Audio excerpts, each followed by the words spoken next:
purport. This is an example of reciprocation of feelings between the master and the servant. The servant thinks that he is most impure and the master should not touch him. And the master thinks that because he has become impure by associating with so many impure living entities, he should touch a pure devotee like Haridas Thakur just to be purified himself. Actually, both the servant and the master are already purified because neither of them is in touch with the impurities of material existence. They are already equal in quality because both of them are purest. There is a difference in quantity, however, because the master is unlimited and the servant is limited. Consequently, the servant always remains subordinate to the master, and this relationship is eternal and undisturbed. As soon as the servant feels becoming the master, he falls into Maya. Thus, it is by the misuse of free will that one falls under the influence of Maya. The Mayavadi philosophers try to explain the equality of the master and servant in terms of quantity, but they fail to explain why, if the master and servant are equal, the servant falls victim to Maya. They try to explain that when the servant, the living entity, is out of the clutches of Maya, he immediately becomes the so-called master again. Such an explanation is never satisfactory. Being unlimited, the master cannot become a victim of Maya. For in such a case, his unlimitedness would be crippled or limited. Thus, the Mayavada explanation is not correct.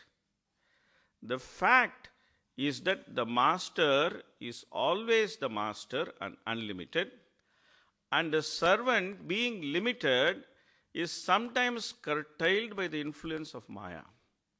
Maya is also master's energy and is also unlimited.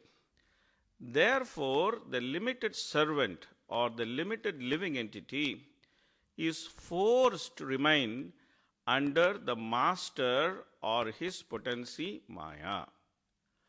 Being freed from Maya's influence, one can again become pure servant, equal qualitatively to the Lord. The relationship between the master and servant continues due to their being unlimited and limited respectively. Harihi Om Tat Sat. Om Ajnanatimandasya Jnananjana Shalakaya Chakshurunmilitam Yena Tasmai Shri Gurave Namaha Shri Chaitanya Manobishtam Stapitam Yena Bhutale Swayam Rupagada Mahyam Dadadi Sapadantikam Vandeham Shri Gurun Sri Yuta Padakamalam Shri Gurun Vaishnavamsha Shri Rupam Sagrajatam Sahagana Raghunatan Vitam Tam Sajivam Sadvaitam Savadutam Parijana Sagitam Krishna Chaitanya Devam Shri Radha Krishna Padan Sahagana Lalita Shri Vishakan Vitamsha He Krishna Karuna Sindho Dinabandho Jagatpate Gopesha Gopika Kanta Radha Kanta Namostate Tapta Kanchana Gaurangi Radhe Vrindavaneshwari Vrishabhanusute Devi Pranamami Hari Priye Vancha Kalpatarubhyascha Kripa Sindubhya Evacha Patitanam Pavanebhyo Vaishnavebhyo Namo Namaha Namo Vishnupadaya Krishna Prashtaya Bhutale Srimate Bhakti Vedanta Swamin Iti Namine Namaste Saraswate Deve Gauravani Pracharine Nirvishesha Shunnavadi Paschaittya Deshatarine Jaya Shri Krishna Chaitanya Prabhu Nityananda Sri Advaita Gadadhara Srivasadi Gaura Bhakta Vrinda Hare Krishna Krishna Krishna Hare Hare Hare Rama Rama Rama Hare Hare Mukam Karoti Vachalam Pangalangayate Grimit Kapatamaham Vande Shri Gurum Dinatarinam Paramananda Madhavam Sri Chaitanya Mishwaram Kathanchana Smrite Yasmin Dushkaram Sukaram Bhavet Vismrite Vipritam Syat Sri Chaitanyam Namamitam.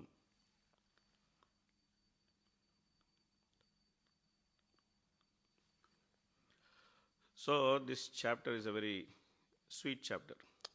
Chaitanya Charitamrita is sweet, is very sweet. Why it is very sweet? Because in Chaitanya Charitamrita, devotees are doing three important things.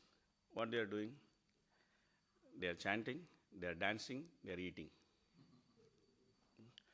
Whole of Chaitanya Charitamrita can be just classified into these three activities: chanting, dancing, and eating. So therefore, naturally, Chaitanya Charitamrita is very sweet. Because we all like to chant, we all like to dance, we all like to eat. So different pastimes are going on with these three activities. Now the whole devotees from Bengal, they have come to Puri. When Mahaprabhu took sannyas, his original idea was that he will go to Vrindavan. But his mother said, no, don't go to Vrindavan. Vrindavan is too far. You be in Puri. Because Navadip and Puri, they are like two rooms in the same house. Always people are going from Navadip to Puri, people are coming from Puri to Navadip. So she said, at least I can keep track of you, what you are doing, what you are not doing, how are you. I can keep track of you, you can keep track of me. So better you stay in Puri, don't go to Vrindavan. Of course, this is external reason. There's internal reason for why Mahaprabhu stayed in Puri, and that's the whole explanation of the Gaudiya Vaishnava Tattva. We'll not get into it, so this is not the time for it. So then all the devotees, they went from, because they cannot be without Mahaprabhu. Like Nimai, when he was Nimai Pandit, he was their life and soul. They used to be so happy seeing him. Just seeing him, being with him, and going through various pastimes with him, even when he was doing his Panditya pastimes, or later when he started his Sankirtan pastimes. And then when he broke the barrier of the Sankirtan pastime, and then he brought it out, because for a long time the Sankirtan pastime was a big secret. They used to do nocturnal kirtan in Shiva Sangan, and nobody was allowed. If somebody got in with some sort of, doing some thing, they were immediately found and thrown out. So it was such an exclusive kirtan, nocturnal kirtan used to go on. And everybody used to be so excited, they used to be so anxious. What is this guys doing the whole night? Then they hear some little bits and pieces of how, Nimai was dancing and how ecstatic it was and things like that. Everybody is thinking that, we want to see Nimai dancing. And, that also was arranged because of this Khol Bhanga pastime. Like this Chandkasi comes, he breaks the khol, and then Mahaprabhu, he makes this whole movement, non-cooperation movement. And then the first Nam Sankirtan, public Nam Sankirtan happens. It's a very beautiful description of that Sankirtan in Chaitanya Bhagavat, that more than 350 shlokas, Vrindavan Das Thakur, it just keeps on describing that how that whole pastime actually rolled out. They're just going from Yogapit to Chandkasi's place. You see, this distance is not much. Even if, those who come to Mayapur, you actually can walk from Yogapit to Chandkasi's place. It's not much distance. But that whole incident, he goes on explaining, he cannot stop himself anyway. So therefore, everybody was very eager to see Mahaprabhu. And Mahaprabhu went to Puri. When he took sannyas, the whole Navadip was crying. And the ghat which he passed to take sannyas is called Nidoya Ghat. Nidoya means without mercy. It's called Nidoya Ghat. Even today it is called Nidoya Ghat only. It's called without mercy. Because they thought, how could Mahaprabhu leave us? What is this act? It's such a cruel act. He just went away. And what kind of ghat it is that it left Mahaprabhu to go, Mahaprabhu to go from Navadip. So they are so attached to him. So therefore, when he was staying in Puri, everybody used to go there. And they used to stay with him during the whole Rath Yatra time, and they have nice time with him. And then they come back. And even their coming back is explained very nicely. Like they are trying to leave, and they are standing, Mahaprabhu is standing. So they are crying, Mahaprabhu is crying. They are crying the fact that they have to leave. And Mahaprabhu is crying because they are leaving. So both of them are crying, nobody is going. They stand, okay, we are going. Okay, we are going. Okay, we are going. But they are not going. Sometimes devotees also do like that, no? I don't know here how it is, When you come into Sangha, you just say, okay, we are going. Okay, we are going. Okay, we are going. And you don't go only. Then you have to talk this, and you have to talk that, then you have to talk this. It's such a nice exchange, So then finally, then Advaita Acharya said, no, we have to go. So otherwise, it's never going to happen. You just need to go. Then Mahaprabhu started crying. And he started saying, that, see, you guys are all grahasthas. You have so much of work to do. But you have left everything to simply to be with me. So I am a sannyasi. What can I do for you? I have nothing. I have nothing. I can't repay you. I can't repay you. Maybe I should cut my body into pieces and then give you little piece of my body. This is what I can do. And then everybody started crying, and then they're saying, Mahaprabhu, you speak like this, you'll never be able to go. So then finally they leave. So like that, the whole pastime of devotees coming together in Chaitanya Charitamrita, being together and leaving from this place, it's such a nice pastime to read, to see, to relish. That what is the quality of Sangha we want to have. Anyway, so now here everybody came, so a lot of introduction is going on. The king is on the terrace, he is watching, Gopinath Acharya is explaining to everyone, okay, this is this person, this is this person, this is this person, like that. And then finally there's some exchange between Mahaprabhu and Haridas Thakur. Because Haridas Thakur, he actually considered, because he was from Muslim birth, so he never considered himself as qualified to go in front of Mahaprabhu. He always stayed away. So he paid obeisance from long distance. And then somebody pointed out, see, he is paying obeisance from long distance. And then Mahaprabhu said that, let's go and embrace Haridas Thakur. So Mahaprabhu is running to hug Haridas Thakur is running away from him. He said, hey, don't touch me, don't touch me, don't touch me. I am so fallen, you should not touch me. And Mahaprabhu is saying, no, by touching you, I will become purified. So Prabhupada explains that this is the loving exchange between the master and servant. And they both love each other so much. And the relationship is eternal. That's why we say, Om Tat Sat.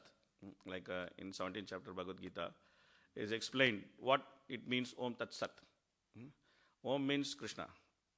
Om Purnamada Purnamidam Purnat Purnamudachyate Purnasya Purnamadaya Purnameva Avashishyate. So, Om means Krishna. And Tat, it actually refers to the Vedic aphorism. Tat means Tattvam Asi. Tattvam Asi. So, Shankaracharya, he actually twisted this whole aphorism. He considers Mahavakya. Mahavakya means that few statements which are used to interpret a whole philosophy. They are called Mahavakya. He considered this as one of his Mahavakya. Tattvam Asi. You are that. You are that Brahman. Okay, it's correct, you are that Brahman. But you are that Brahman in quality, not in quantity. It's correct that we are Brahman. We are not this body. It's not very difficult to understand this. Yesterday I was giving some discussion in Prabhu's house. We are explaining the point that it's not very difficult to understand that we are not this body. It's not difficult to understand because we have some feelings which is not connected with this body. Like nobody wants to die, but this body is always dying. Nobody wants to be ignorant, but this body is full of ignorance. We are sitting here, we are all listening, but we don't know how this listening process is happening. Like somebody who studies science, they may know, okay, there's some candle in the air, there is some drum is vibrating, ding, ding, ding, ding. But then you can't exactly say that what is that level of vibration which is happening in the drum, air drum. It's not possible. You can't know. And what's happening, so many things within the body. At this moment, what is happening in your body, nobody can say. Even the so-called doctors, I run hospital, so I'm closely connected with the doctors.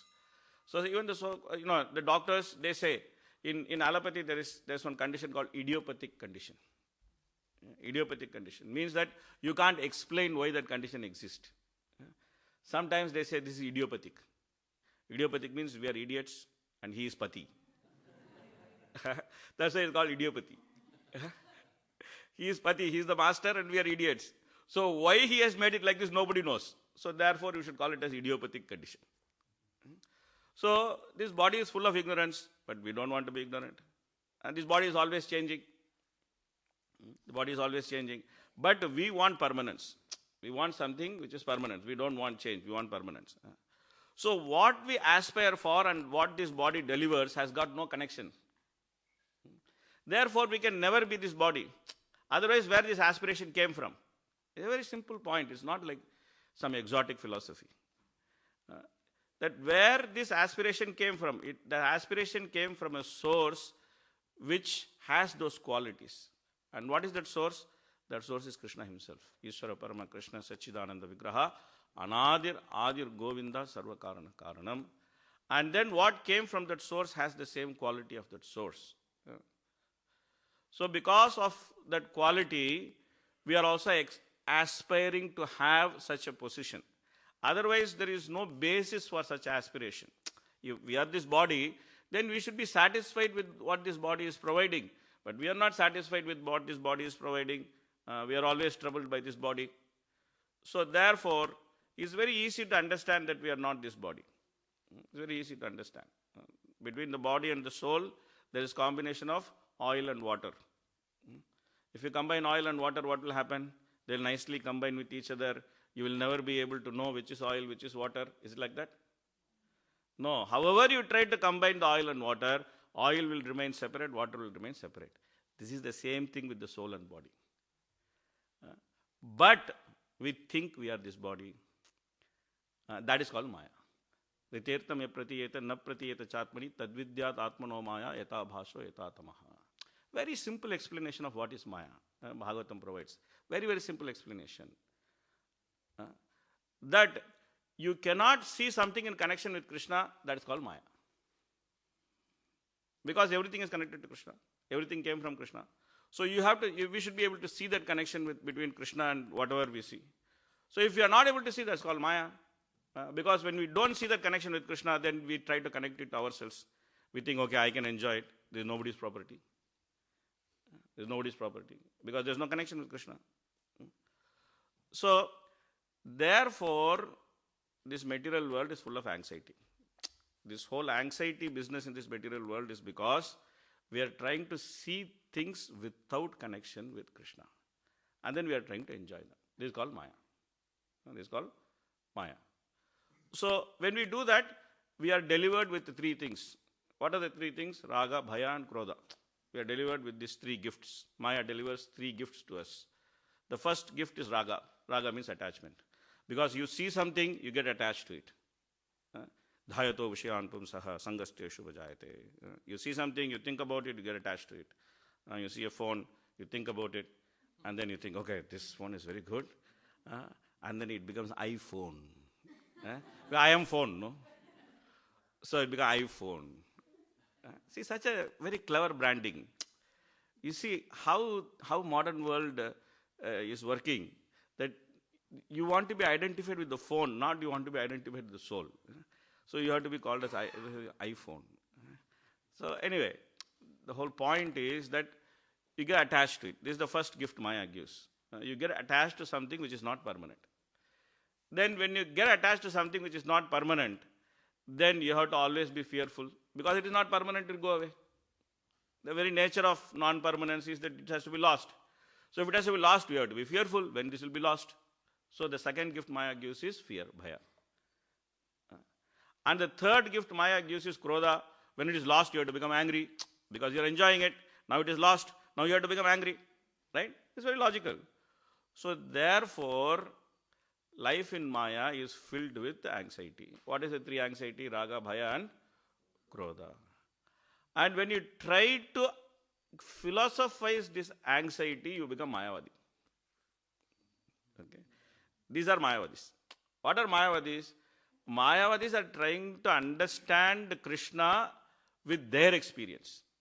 What is their experience? Raga, Bhaya and Krodha. So you try to analyze Krishna with this experience of Raga, Bhaya and Krodha, then you have to come to a conclusion that Krishna is not what I am experiencing. Okay? Means that negative of negation of what I am experiencing should be Krishna. There should be no Raga, there should be no Bhaya, there should be no Krodha. It's correct only. But there is Raga, there is Bhaya and there is Krodha. But in transcendental platform. There are feelings and dealings. There are feelings and dealings in transcendental platform. Like for example, let's take some mundane example. Okay, one fellow is full of loan. In Britain you call it loan or something else, mortgage or what do you call it? Like borrowing, loan, mortgage, whatever. He's full of loan. He's full of mortgage. He's full of borrowing. Okay, what is his anxiety? his anxiety is to become loan free. That is his anxiety. Every day he is thinking about how will I become loan free. He is not thinking about how can he positively enjoy with money, because the fellow doesn't have the capacity to think like that. He is so bogged down by his own experience that he thinks that being free means I should not have any loan. So like that, the Mayavadi is bogged down by his own experience that he thinks being free means being without anxiety. Without anxiety is the highest position. Now, absence of misery is not the highest position. Presence of happiness is the highest position. There's a difference between absence of misery and presence of happiness. Absence of misery is also a type of happiness, but it is a very, very low grade happiness. It's a very low grade happiness. Very low grade happiness. Now you think of Krishna, you think of Yashoda. So Krishna is stealing butter, and Yashoda is asking, hey, did you steal? He says, no, I didn't steal. I didn't steal. Then everyone is complaining. Then Yashoda is saying, hey, you guys are simply complaining. He's not stealing. Then later, Krishna steals from Yashoda's own house. So she becomes very angry. Krodha. Because she is attached to Krishna, Raga. And then she is thinking, if I don't punish this guy, he will become big rowdy. He'll become big gangster. I need to punish this guy, Bhaya. You see, same Raga, Bhaya and Krodha. The same thing is not like different. But it is applied for Krishna. So she's taken stick, and then she's going, and Krishna is distributing butter to all monkeys. Monkeys are nicely eating butter, and then suddenly monkeys are running away. Krishna is thinking, hey, why are you running away? The monkeys are showing. Krishna is seeing, and Yashoda is standing with stick, and then Krishna thought, oh, danger, now run. Krishna is running, Yashoda is also running. You think what is happening. You think what is happening. Tad dhavato anyan atyeti tishta tasmin apo matrishya dadhati. Upanishad is singing the glories of Krishna. What Upanishad is saying? Tad dhavato anyan atyeti tishtat. Means that you try to run with Krishna, Krishna will reach any place before you. And what kind of person he is? Tasmin apo matarishya dadati. He controls the wind, he controls the rain, he controls the sun, he controls the moon. By his control, everything is working. And that person is running, and Yashoda is chasing him behind the stick. Then Mayavadi is confused. Hey, he's God, but he's running man. How can he be God? If he's God, he should not run. Why God should not run? Do you know why God should not run? Because the basic requirement of running is that you should be in one place and you should not be in another place. Then only you can run. It's a very, very basic requirement of running. Okay? If you have to run from one place to another place, you should be in one place, you should not be in another place. But if you are everywhere, how can you run? There's no possibility of running. Right? So therefore, Mayavadi says this is all bogus. He cannot run. Brahman is all pervading. How can Brahman run? Shri Radha Gopanand ki, Shri Sitaram Lakshan Hanuman ki, Gaurnitai ji ki. So therefore, Mayavadi is heavily confused. He is thinking, oh, this guy is running. And he is afraid. How can there be feeling of fear in God? How can there be feeling of fear in God? Apannasam shitim goram yannamivasho granan. Tata sadhyo vimuchyete yad bhibeti swayam bhayam. That fear personified is afraid of Krishna. How can Krishna be afraid? Kuch to gadbad hai. So therefore, Mayavadi wrongly concludes that Krishna is like me. I am a product of Maya, he is also a product of Maya. That's why he is called as Mayavadi. Why he is called as Mayavadi? Because he thinks that as much as I am a product of Krishna, Maya, so he is also a product of Maya. That's why he is called Mayavadi. And it's very interesting that when Prabhupada was initially giving lectures in West, So, Prabhupada disciples, they thought this Mayavadi is some opposite group of Prabhupada. And Prabhupada doesn't like them. So, always Prabhupada is giving gali to Mayavadis. So, this Mayavadis are like this, Mayavadis are like that. So, they're thinking like that. But later they understood, we are these Mayavadis. We are these Mayavadis. It's not some group which is there, but we ourselves are Mayavadis. Because we don't accept Krishna as God. Then you may say, no, what is this? We accept Krishna as God. We are not saying like that. We all accept Krishna as God. Okay, very nice, sir. You accept Krishna as God. So what it means to accept Krishna as God, that is very important to know. If you don't know this, then it will all become very theoretical. I accept Krishna as God, then Krishna also accepts me, and then the whole theory will keep going on in life. But you will not be able to taste the nectar of Krishna consciousness. So we need to understand what it means to accept Krishna as God. So Krishna says very clearly what he says in Bhagavad Gita, 5th chapter, in the end he says, Bhoktaram ekatapasam sarvaloka maheshwaram sugridam sarvabhutanam yatva mam shanti vrachati. So to accept Krishna as God means to accept him as enjoyer. I am not the enjoyer. He is the enjoyer, I am not the enjoyer. We come to Krishna consciousness, but we come with the same enjoying mentality into Krishna consciousness. That we try to enjoy everything in Krishna consciousness. It's good. Instead of enjoying Maya, at least we are enjoying what Krishna is giving. But that's not the be-all and end-all of everything. Okay? We have to give up this idea that I am the enjoyer. Like Mayavadis are trying to give up things, but we have to give up the idea. That's why it's International Society for Krishna Consciousness. Prabhupada actually explained what it means renunciation. One lecture Prabhupada gives. So in the lecture Prabhupada says that if a person says that I am renouncing all the money in Bank of America,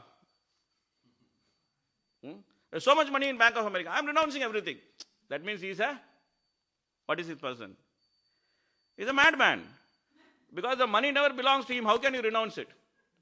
Okay? If you say, I am renouncing, at the Bank of England maybe here, so I renounce all the pounds in Bank of England. Hey, crazy guy, man. The money doesn't belong to you, how can you renounce it? Or if the person says, I want all the money in Bank of England, that means you're a thief. So either you're a thief or you're a madman. Okay? So what is a sane person?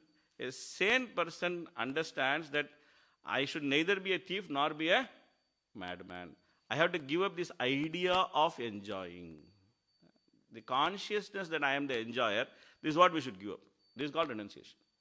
This is called renunciation. Giving up this consciousness that I am enjoyer.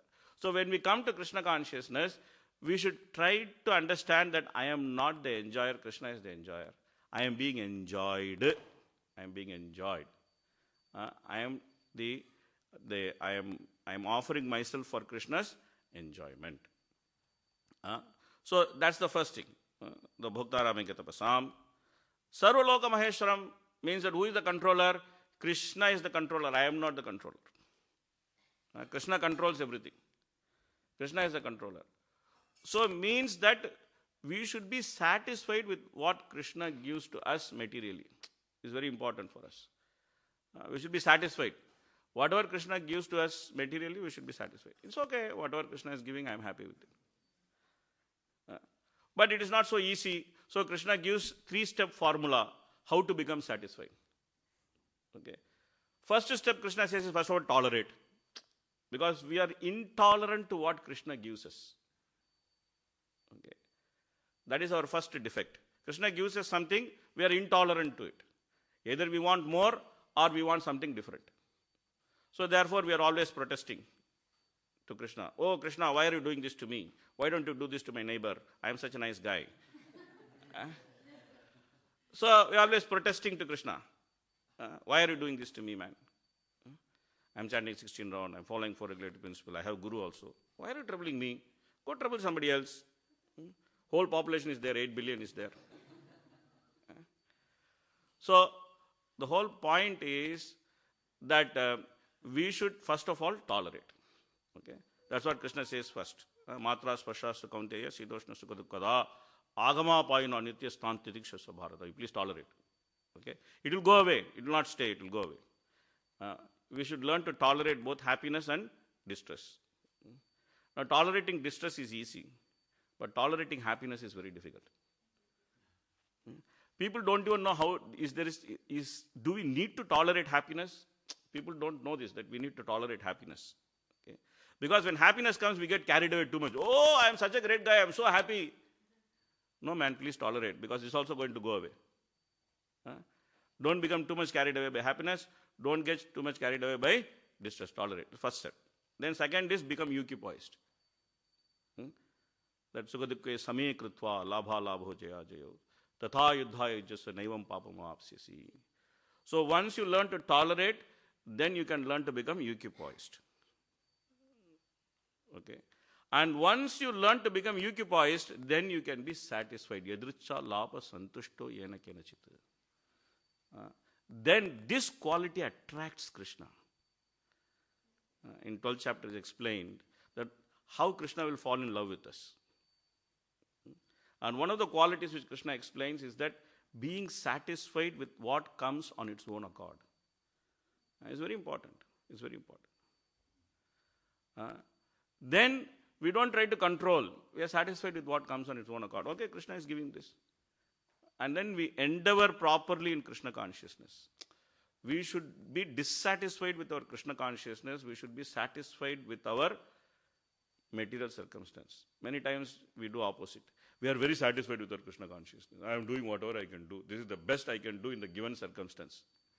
I am already overstretching myself. I cannot do more than this. We are very satisfied with that.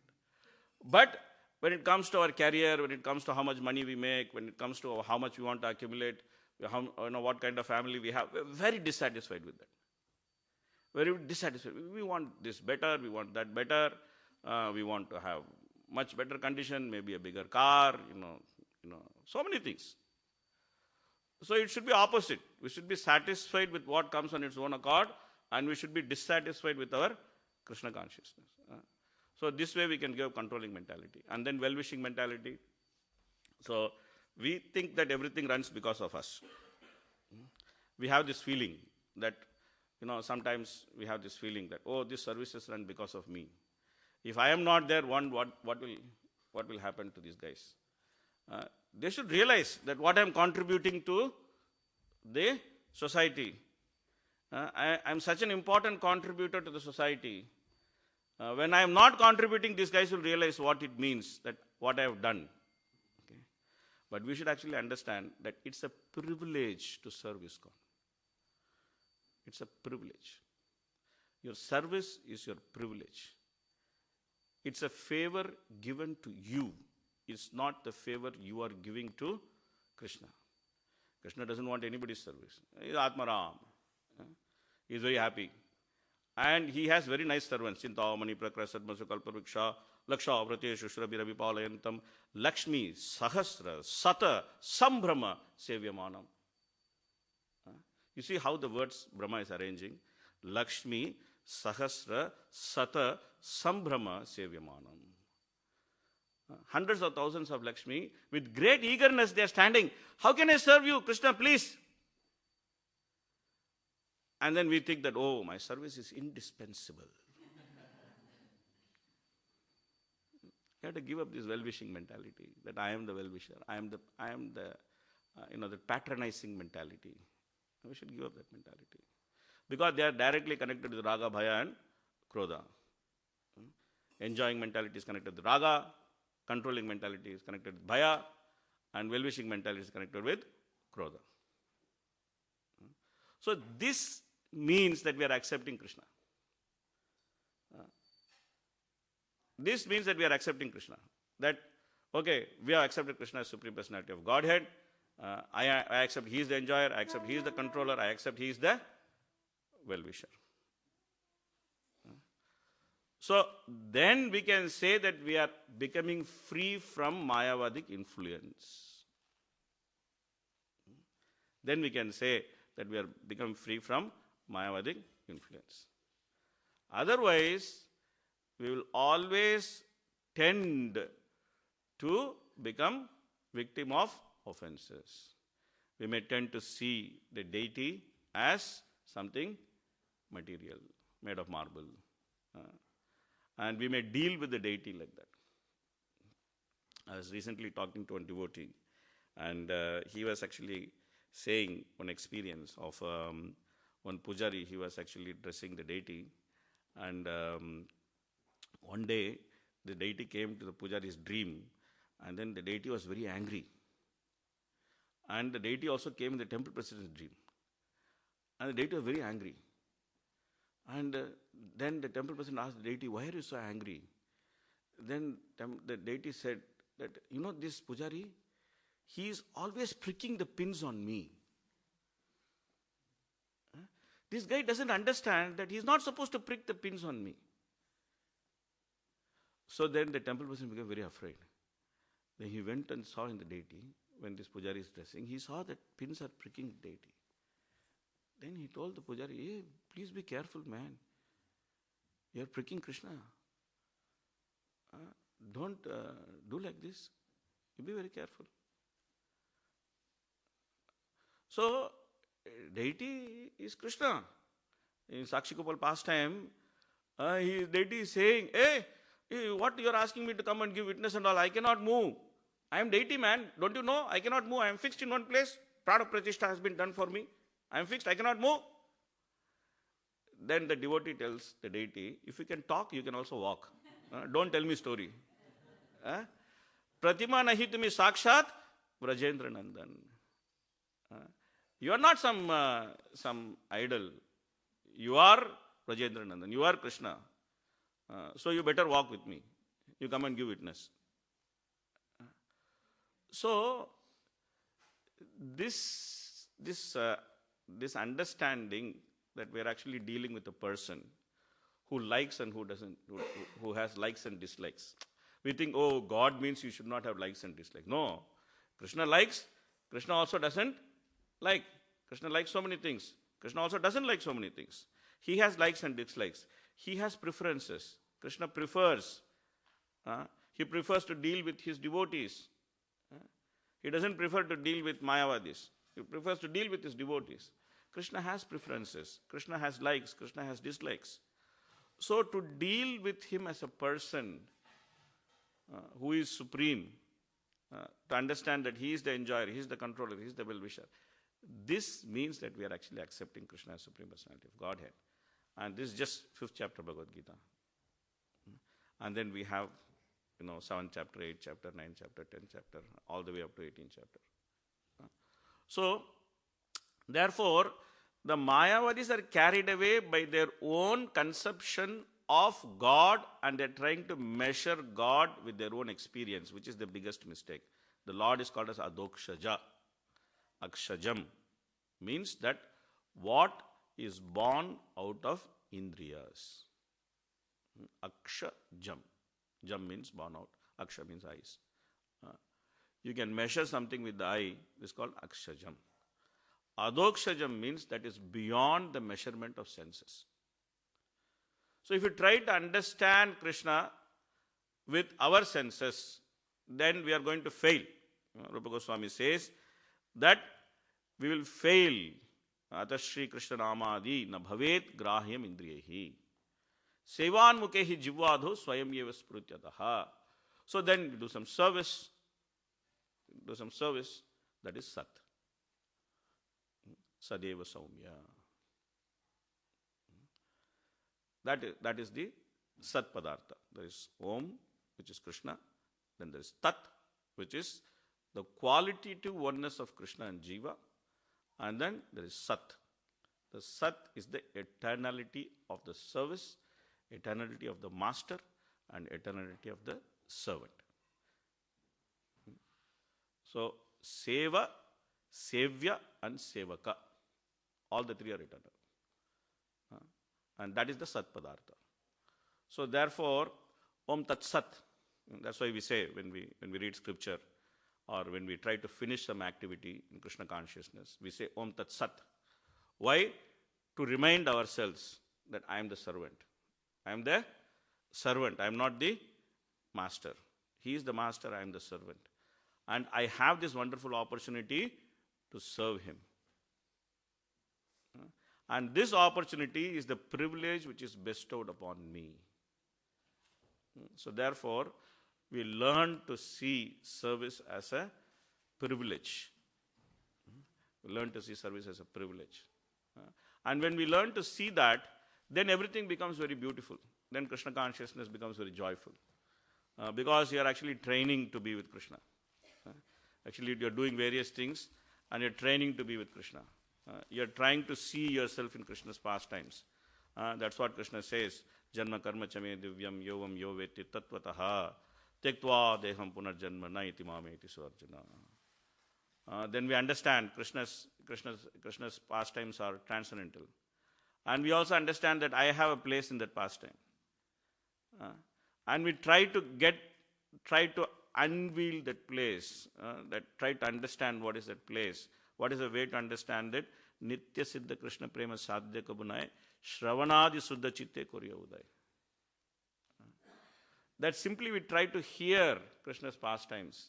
We try to understand with pure heart that what Krishna is trying to do, what kind of lover he is, because Krishna is a lover. We try to understand what kind of lover he is, because in this world we are all dealing with various lovers, and sometimes we are dealing with the haters who are just, the same side of the coin, some other side of the coin, same coin. One side is love, other side is hate. So, we are dealing with people and relationships. So, what kind of person Krishna is, what kind of relationship he has with people, that's what we are trying to explore when we try to explore Krishna's pastimes. That's why Chaitanya Charitamrita is so important, because it's all about relationship. Chaitanya Charitamrita is all about relationship.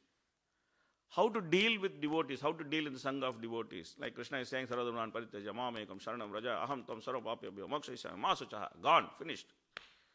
Okay, is that surrender unto me. So how to surrender? Krishna will keep on gun at your back and then say, hands up, and then you have to surrender. He didn't explain. He didn't give any explanation. He just said, surrender unto me, and then he went away. But how to surrender? It's very, very ambiguous situation. Krishna is saying surrender, and Krishna also says sarvadharman parityaja. Sarvadharman parityaja. You give up all dharma and then you surrender. What is this? Krishna comes to save dharma, and then Krishna is saying give up dharma. So much confusion.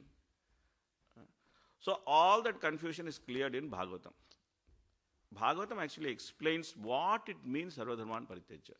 Mamekam sharanam raja. Very clearly it explains, because Bhagavatam, you see, everybody is there. Like there's a king, there's an old man, there's a young man, there's a small child, there's Brahmana, there's Kshatriya. All sorts of people are there in Bhagavatam, and they're all surrendering to Krishna. So you can always find yourself in Bhagavatam. Because your circumstance, your problem, what you are going through, you can always find in Bhagavatam. That's what Bhagavatam is meant for. Nigamakalpaturor galitam phalam sukamukatamrita drava samyutam pivata bhagavatam. We should drink Bhagavatam because it's meant to be drunk. We should get drunk with Bhagavatam. People get drunk on Saturday nights, I was told here. So, why to get drunk only on Saturday night? Get drunk every day. But get drunk with Bhagavatam. Pibata Bhagavatam. Rasamalayam. Pivata Bhagavatam Rasamalayam. So, Bhagavatam explains how to surrender. This is Bhagavatam's job. It explains how to surrender. And then it identifies the process of surrender. Nama Sankirtanam yasya sarva papa pranashanam pranamo dukta samanas tam namami harim pram. This is the last sloka of Bhagavatam. So, Krishna says that aham tvam sarva papyabhyo mokshayishyami. Krishna said, I will remove all your sins. Don't worry. So, how it will be removed? Nama Sankirtanam yasya sarva papa pranashanam pranamo dukta samanas tam namami harim param. So, simply by chanting the holy name, Hare Krishna, Krishna Krishna, Hare Hare, Hare Rama, Rama Rama, Hare Hare, all sins will be removed. So, surrender to the holy name, surrender to Nama Prabhu. Now, from what to do, where to do, there is no clarity. From there, we have some clarity. What is that? You surrender to Nama Prabhu, surrender to the holy name. Holy name will remove everything. But how to surrender to the holy name? How to chant Hare Krishna? How to be cooperative in Kali Yuga? Very difficult to cooperate in Kali Yuga. Because Kali by nature is divisive. Kali by nature is divisive. So how to cooperate in Kali Yuga? How to tolerate devotees? We come in the Sangha and then initially everything is ecstatic. Everything is ecstatic initially. After some time, Krishna consciousness veers down on you. Then you start seeing Dosh Darshan. Bhagavad Darshan stops. Dosh Darshan starts. That you stop seeing Krishna, you start seeing defects. After that initial euphoria is over, then you stop seeing Krishna and then you start seeing defects. And then you can find numerous defects. You can find numerous defects. The only clean person is you. The world is full of defects. So, how to stop all these things? How to work in Sangha? This is what Chaitanya Charitamrita is all about. Chaitanya Charitamrita is all about how to practically chant the holy name. And how to be in Sangha. How to work with devotees. What is the etiquette of dealing with Vaishnavas? How to receive them, how to feed them, how to be respectful to them. How to get the best out of this process of Nama Sankirtan. So therefore, Chaitanya Charitamrita is very practical. Very, very practical. The pastimes of Chaitanya Charitamrita, very, very practical. So when we read these pastimes, when we see that, especially here, that we see how the master and servant are dealing with each other. So we learn in Krishna consciousness that how to give up this Mayavada mentality. How to give up this mentality of not accepting Krishna as the Supreme Personality of Godhead. How to accept Him. What is the process of accepting Krishna as Supreme Personality of Godhead? How to see ourselves in His pastime simply by chanting. Like Bhaktivinoda Thakur in Bhajana Rasya, he is saying that that all the pastimes of Krishna are in the holy name. All the pastimes of Krishna are in the holy name. It is there. It is there. Shravanadi Sutta Chitte Kurya Udayam. That we should learn to hear with pure heart. With pure heart. Satam prasangan mama virya samvido bhavanti hrit karna rasayana katha tajjoshanat asav apavargavartmani shraddha ratir bhaktir anukramishati. Very beautiful shloka. Very beautiful. Kapila explains that come in the Sangha of devotees, Satam Prasangan, and then speak about Mama Virya Samvido, speak about the wonderful activities of Krishna. Wonderful Krishna. His activities are so nice. They are so wonderful. He can create such a big setup for us, this whole material world, 14 planetary systems. Such a circus. Such a circus. Krishna can create for us just because we want to forget Him. And then you see so nice, people say that, oh, London, the climate is so nice. Then somebody says, oh, Switzerland is better. So, it's indeed beautiful. It's indeed beautiful. But Krishna reminds, Yadyat vibhuti mat sattvam srimad urjitam yevava tattat yevava gachatvam mama tejo amsa sambhavam. That whatever you see which is beauty, whatever you see which is strength, whatever you see which is great, simply understand, my dear Arjuna, in this material world is simply a spark of my splendor. If spark can be so beautiful, then how beautiful Krishna will be. How beautiful Krishna will be. And how nice it will be to be with Him. And then we are rotting here. We are rotting here. And we are trying to fight with each other. Oh, I am better. No, you are better. No, I am better. You are better. It's not worth it. It's not worth it. So therefore, when we try to relate to what these people are doing in Bhagavatam, what these people are doing in Chaitanya Charitamrita, then we understand that there's something which we are missing. That is the higher taste. That's the higher taste. We are missing it. And that's our right. That's our right. What we are missing is actually our right. It's our birthright. In Nectar of Devotion, Rupa Goswami says that pure devotional service is the birthright of every living entity. And we have given up that. And then we are fighting for pittance. We are fighting for pittance. It's not worth it. It's not worth it. So then we can become free of raga, bhaya and krodha. Vita raga, bhaya, krodha, manmaya ma upashitaha, bhagavo jnana tapasa, putamad bhava magataha. That we can become free of raga, bhaya, krodha, because we have that knowledge of Krishna's supremacy and we have accepted that Krishna is supreme. And when we have that knowledge and when we accept Krishna is supreme, then naturally, then there is no raga, there is no bhaya, there is no krodha. Naturally, it is not there. Because we understand the futility of the endeavor in this material world. The futility of endeavor in this material world. We cannot make this place a nice place. We cannot make this place a nice place. By nature, it is not a nice place. By nature, Krishna's place is a nice place. When you understand that, then what happens? Then this becomes a nice place. Why? Because you are no longer seeing this place as how you are seeing before. You are seeing simply this place as what is Krishna's place. You are actually able to see this material world as a product of Krishna's love, not as a facility for enjoyment. Then whatever we see in this material world simply reminds us of Krishna. And that's very nice. That's very nice. That's why yesterday we were discussing about Virat Rupa. Actually, Virat Rupa is very nice because Virat Rupa can help us to connect everything what we see to Krishna, because we are dealing with Virat Rupa. Every day, day in, day out, that's what we are dealing with. We are dealing with Virat Rupa. Like yesterday somebody was mentioning that the trees and plants, they are Krishna's bodily hair. So whatever we eat comes from Krishna's hair. If there is no Krishna's hair, we can't eat. We are eating every day what grows out of Krishna's hair. So Krishna maintains us. And Krishna keeps us. Krishna is doing everything for us. Even though we want to forget him, we want to deny his existence, we want to make him impersonal, no hands, no legs.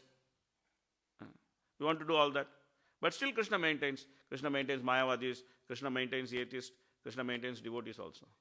But Krishna maintains devotees in such a way that devotees fall in love with him and then go back home, back to Godhead. So there is no raga, there is no bhaya, there is no krodha, there is no maya vada. So these are some thoughts which comes from this verse. Okay? Any questions, comments, corrections, brickbats?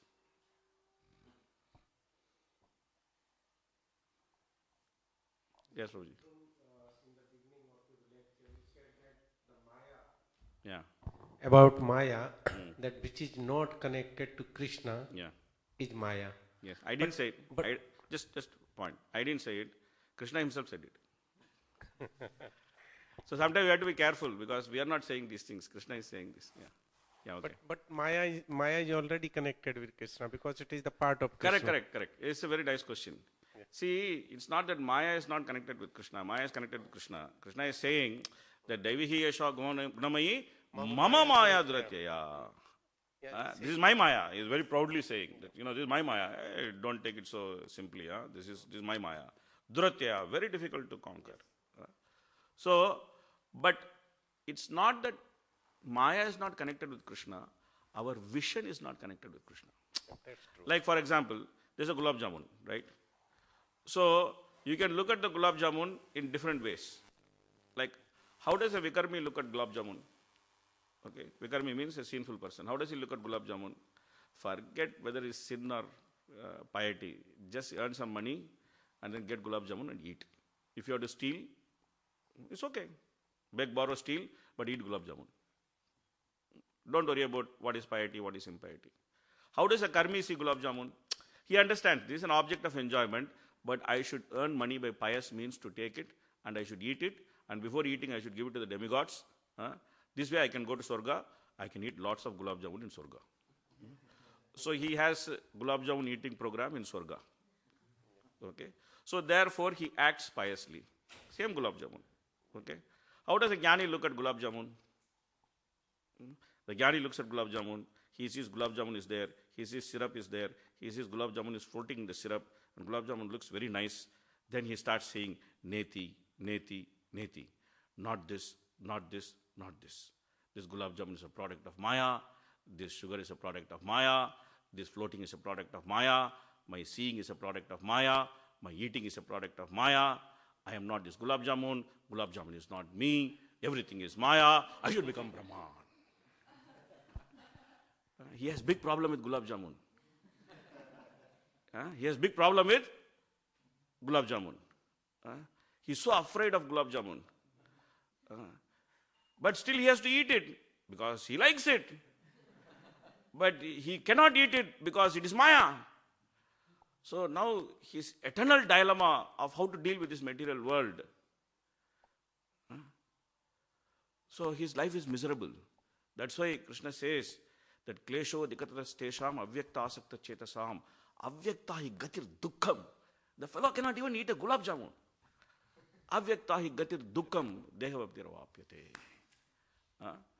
So this is jnani with gulab jamun. Now who is yogi? Yogi with gulab jamun. Okay. So gulab jamun is very nice, but he should not see it. So he has to keep his eyes 3/4 closed. Gulab jamun is very nice. He should not smell it. Therefore, he has to hold his breath in kumbhaka. There is purvaka, there is rechaka, and there is kumbhaka. This is yogic process. Purvaka means outgoing breath. Rechaka means incoming breath, something like that. And then kumbhaka means hold it. Don't leave it. Because if you leave the breath, then what will happen? The smell will come. And then you will get attracted to gulab. The fellow has to keep his breath hold because this gulab jamun is there. He has to shut down his ears. He has to shut down his senses. Because he is paranoid of this gulab jamun. He is paranoid of gulab jamun. What devotee does? He comes, he takes his gulab jamun, he says, oh, gulab jamun belongs to Krishna. Oh, Radha Gokulananda, eat gulab jamun. Just offer gulab jamun to Radha Gokulananda. And then they are so merciful, they eat with eyes. You see, they simply eat with eyes. Anganiyasya sakalendriya vrittimanti. And then after they eat with eyes, then they give it back to us. They say, okay, now you eat, man. Then we become very joyful. Say, Annamrita Pav, Radha Krishna Gunagav, Prema Dhakos, Chaitanya Thai, Jaini Mai, Jaini Thai. And then eat one, eat another, and then eat another. And then you feel transcendental ecstasy by eating gulab jamun. You see, the same gulab jamun, right? The karmi is, the vikarmi is in Maya, karmi is in Maya, jnani is in Maya, yogi is in Maya. The only fellow who is eating the gulab jamun and not in Maya is devotee. Why? Because he directly sees the connection between gulab jamun and Krishna. That's the difference. The difference is in the vision, not in the relationship. Okay. Thank you, Prabhu. Okay. Yes.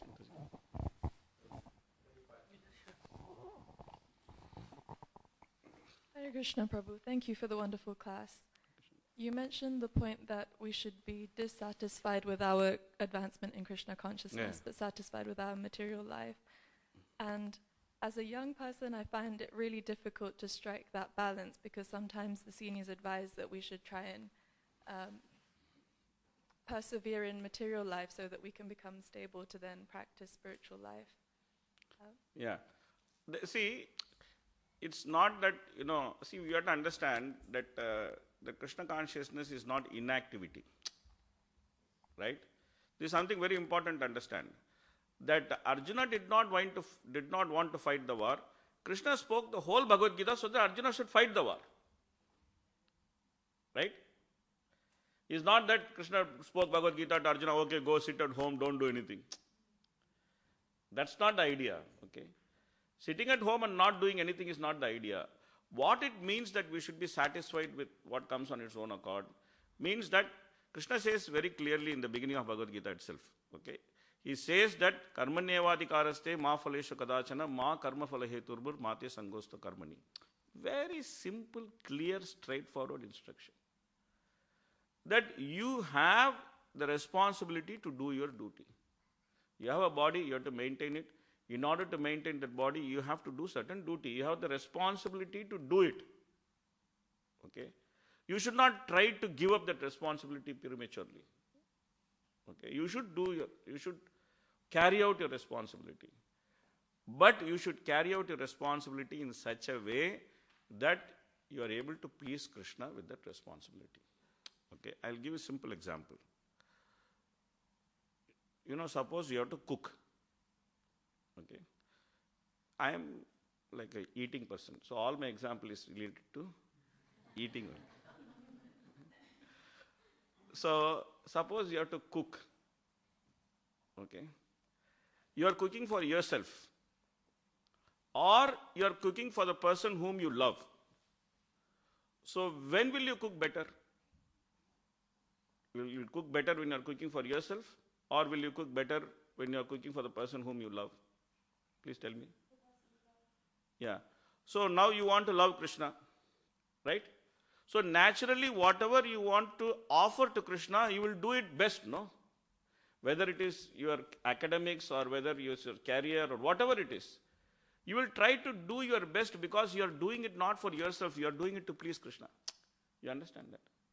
So then naturally a devotee does everything perfectly. That's why devotee is called Daksha. Daksha means very expert. So whatever devotee tries to do, he tries to do it to the best of his ability. Because that's not for himself, that's for Krishna. Okay. But in the process, you may get some result which you expect, or you may not get the result which you expect. Okay. So when you get the result which you expect, don't get carried away by it. When you don't get the result which you expect, don't become morose due to that.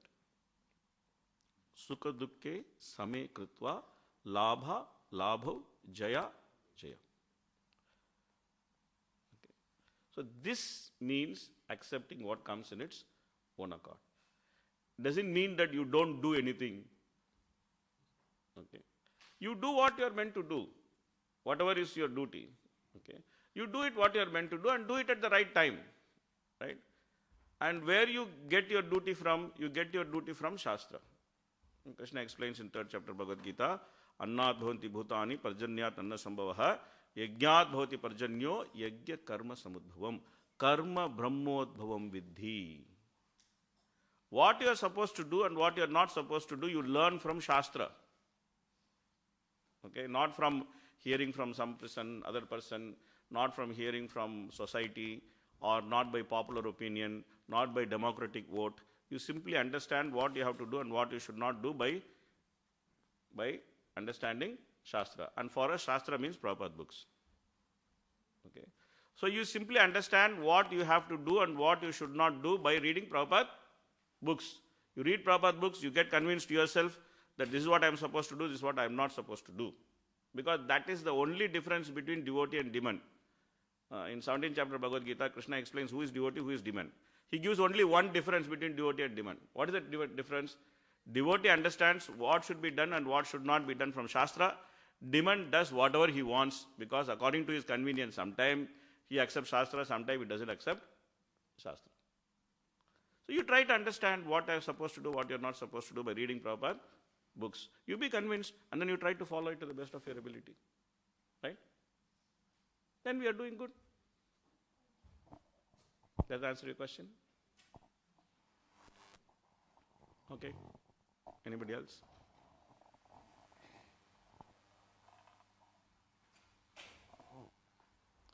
Okay, we'll stop here. Chaitanya Charitamrita की, हरिदास ठाकुर की, महाप्रभु की, आज के संघ की, गौर प्रेमानंदे. Thank you very much.